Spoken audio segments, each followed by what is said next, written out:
partire le prime due, che sono la Zini e la Grassi, Daniela Zini che ha superato il primo turno, e la Nives Grassi che ha battuto la Panizza, tutte e due 17enni queste ragazze. Eccole inquadrate, però vedo che è segnata la Lucco, credo ci sia un errore in effetti. E invece resta buona la Lucco,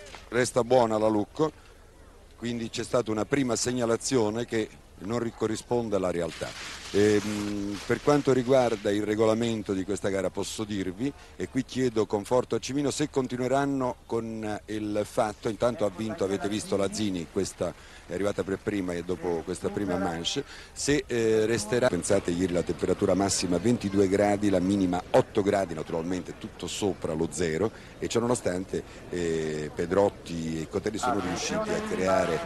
questo tracciato. L'anno scorso in realtà le condizioni meteo erano favorevolissime, faceva freddo, pioggia, quindi sfavorevoli per la popolazione ma favorevoli per chi doveva organizzare questo tracciato. Vedete il distacco della Lucco rispetto al Zini,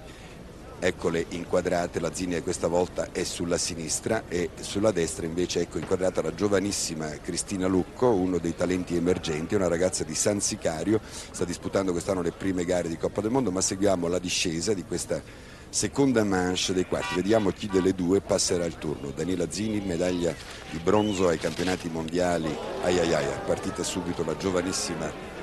Lucco, ha pagato lo scotto dell'inesperienza, forse anche dell'emozione, va avanti Daniela Zini ed è il primo nome che annotiamo tra gli atleti che superano i quarti. Ecco Daniela Zini, la ragazza di Divigno, 25enne, tra l'altro ormai è la veterana della squadra italiana.